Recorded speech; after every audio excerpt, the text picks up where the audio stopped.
உங்களுக்கு நிம்மதி உண்டாகுவதாக. தேவனுடைய இரக்கங்கள் அதிகமாவதாக. தேவன் என்ன சொல்றாங்கன்னா, சகரியா 2:10, கெம்பீரித்து பாடு, இதோ நான் வந்து உன் நடுவில் வாசம் பண்ணுவேன் என்று கர்த்தர் சொல்லுகிறார். என்னங்க, இதெல்லாம் என் வாழ்க்கையில் நிரந்தரமாக இருக்காதுங்க. இல்லை, தேவன் அதை தான் கொண்டு வர போகிறார். இது கண்டிப்பாக என் வாழ்க்கையில் இனிமேல் இருக்காது. இல்லை, தேவன் அதை தான் கொடுத்து உங்களை சந்தோஷப்படுத்த போகிறார். அவர் உங்கள் வீட்டுக்கு வர போகிறாருங்க இன்னைக்கு. ஐயோ, நான் என்றைக்குமே சந்தோஷமாக இருக்க முடியாதா? நானெல்லாம் சிரிக்க முடியாதாங்க? ஏங்க சோகமாகவே என் வாழ்க்கை போகுது? நான் சிரித்தா இயேசுவுக்கு பிடிக்காதா? நான் சந்தோஷமாக இருந்தால் இயேசுவுக்கு பிடிக்காதாங்க? ஏங்க என் வாழ்க்கையில் இவ்வளோ சோகம் இருக்குது? என் வாழ்க்கை ஃபுல்லாகவே நான் அழணுமா? இல்லை, கெம்பீரித்து பாடுங்க. ஏன்னா தேவன் உங்கள் வீட்டுக்கு வருவார். சரிங்களா? அவர் வந்து உங்களுடைய அழுகையை எடுத்து போடுவார். இனிமேல் அழ வேண்டிய அவசியம் இல்லை. சந்தோஷப்படுவீங்க, கெம்பீரித்து பாடுவீங்க. தேவன் உங்கள் வீட்டுக்கு வராருன்னா என்ன அர்த்தம்? அவர் உங்களை நல்லா வச்சுப்பார். அவ்வளோதான். அவரால் உங்களை நல்லா வச்சுக்க முடியும். இந்த வாழ்க்கையை சந்தோஷமாக நீங்கள் வாழ்கிறதுக்கு உதவி செய்ய முடியும். ஏசு வந்த வீட்டில் எப்பொழுதும் சந்தோஷம்தான். ஏசு வராத வீட்டில் அழுகை தான். ஏசு வந்துட்டா சந்தோஷம். அந்த வீட்டுக்குள்ளே சந்தோஷம் வந்துடும்.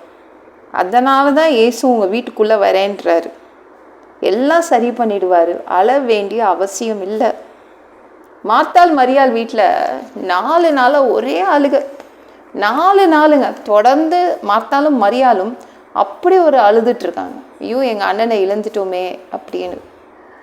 எங்களை தேவன் அழ வச்சிட்டாரு. ஐயோ, நான் எவனெல்லாம் பண்ணேன். மார்த்தாள் அப்படி தான் சொன்னாங்க.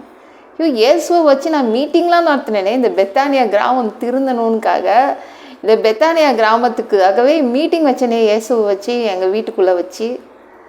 இயேசுவையும் அவங்க சீடர்களையும் கூப்பிட்டு சாப்பாடெல்லாம் பண்ணி போட்டேனே. என் உடம்பு வலிக்க எத்தனை பேருக்கு சமைச்சு போட்டேன்.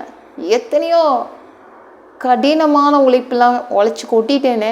ஏன் என் வீட்டில் இப்படி அழுகை தங்கிட்டுருக்குது? நாங்கள் ஏன் இவ்வளோ சோகமாக இருக்கிறோம்? எங்கள் அண்ணன் என் வாழ்க்கையில் ஒரு நாள் இருக்க மாட்டானாலாம் கவலைப்பட்டாங்க. ஏசு 4 நாள் கழிச்சு வந்தாருங்க. வந்துட்டு என்ன பண்ணார்? ஸ்வீட் பாக்ஸோடு வந்தாரா? இல்லை. எதோட வந்தார்? ஃப்ரூட்ஸு, பழங்கள் எல்லாத்தையும் வாங்கிட்டு வந்தாரா? லாசருவை கூட்டிகிட்டு வந்துட்டார்.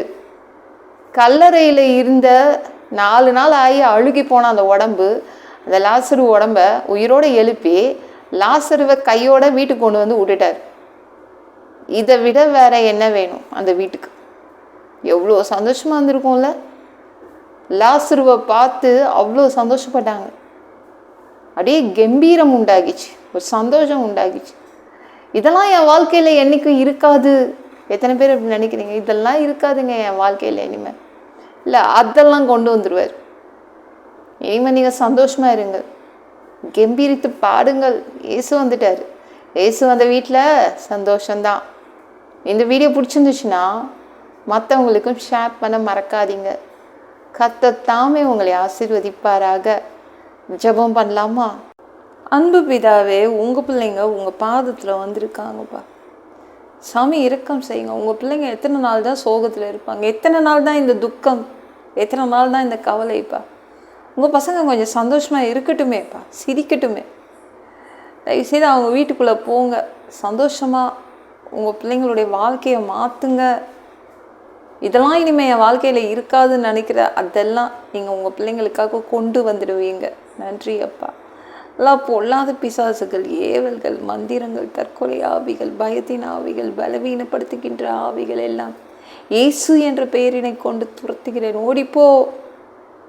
உங்கள் பிள்ளைங்களை ரத்த கோட்டிக்குள் மறைச்சிக்கோங்க. பரிசுத்த ஆவியாக நிரப்புங்க. ஞானஸ்நானம் எடுக்கணும்.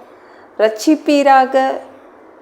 இயேசுவின் காயப்பட்ட தழும்புகளால் எல்லா வியாதிகளும், எல்லா பலவீனங்களும், கேன்சர் போன்ற வியாதிகளும் சரியாகுவதாக. மரணப்படுக்கைகள் சரியாகுவதாக. பரம்பரை வியாதிகள் சரியாகுவதாக.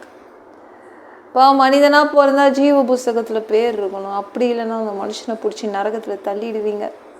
தீ எரிகிற இடத்துல எப்படி போய் வாழ்கிறதுப்பா? பரலோகத்துக்கு வர்றதுக்கு ஆசைப்படுறோம். அடித்து உதச்சி திருத்தி எங்களை பரலோகத்துக்கே அனுப்பிடுங்க.